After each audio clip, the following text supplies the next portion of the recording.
in this video. Pecco Bagnaia reckons Jorge Martin is faster than him to understand the Ducati. Casey Stoner names his favorite future world champions. And Pol Espargaro says we arrived at Qatar without being prepared. My name is Sankalp and this is your Racing News Fix. Last week, Pecco Bagnaia underwent a surgery to remove the titanium plate installed in his right tibia last year. Now this surgery was not a necessity, but Pecco chose to get it done so that he is properly 100% prepared for the 2022 championship fight. Although Pecco's contract is also set to expire next year, a renewal shouldn't be a problem given the premium space he has carved out for himself and how much Gigi Dall'Igna, Paolo Ciabatti and Davide Tardosi seem to like him. But the clouds of uncertainty are looming over the seat alongside him. Even Pecco admits Martin is doing wonderful things with the Ducati. He did a good job this year, took pole position in the second race and got on the podium. You have to keep in mind that he missed a few races after his crash at Portimao. Jorge Martin was immediately able to adapt to the Ducati GP21 like no one before. Pecco continued, "Our bike is not the easiest at the beginning. For me, this was the year I was able to develop a great feeling with the bike. I needed more time to get used to it, but he was able to learn very quickly. So he is definitely faster than me in that area." Will Jorge Martin outperform Pecco Bagnaia in 2022? I really think he will. But what do you think? Let me know in the comments below. Although we didn't see Casey Stoner at the races for a long time, the two-time world champion has been keeping a close eye on the world championship. Whether it's due to the time zone or his personal interest in younger generation, Casey revealed that he pays more attention to the Moto2 and Moto3 riders. And rightfully so. This is the best time to start following Moto2 and Moto3 if you don't already, because both of those grids are packed with multiple future champions. Starting with the most obvious one, Casey said, "No one can overlook Pedro Acosta. What he has shown this year has been simply incredible. The first 4 races of 2021 was just fantastic to watch. It was impressive to see this maturity for a boy his age." Casey also mentioned the initial title contender Sergio Garcia, who was later sidelined due to injury at Austin and in the end finished in 3rd position overall. Garcia was also good, but then came the injury in Austin.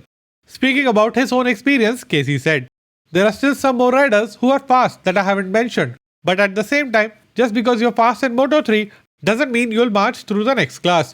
Personally, I had more trouble in the smaller classes than in MotoGP. Taking a look at the cream of the Moto2 grid, which is moving to Premier Class next year, rather than going for the obvious Fernandez and Gardner, Casey pointed out Marco Bezzecchi as the one to watch in the future.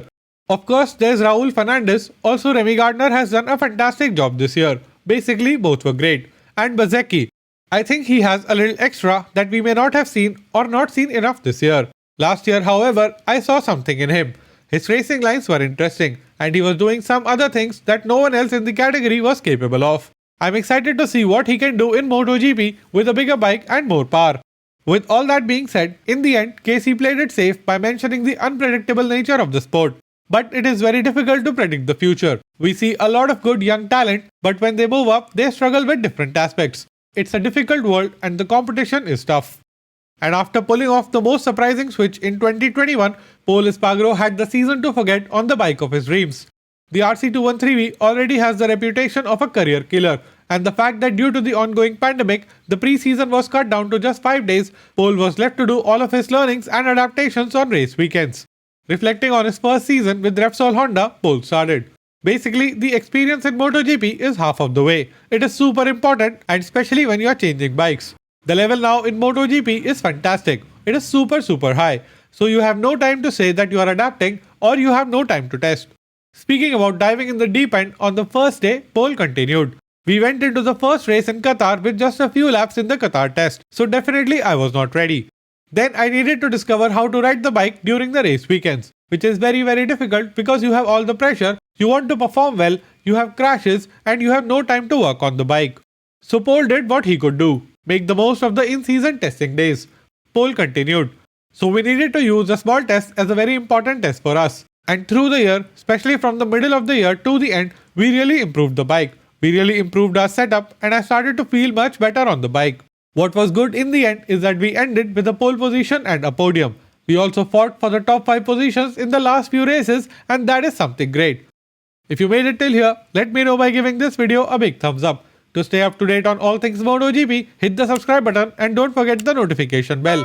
Here are 2 more videos which you might enjoy. My name is Sankalp and I'll be back with another video very soon.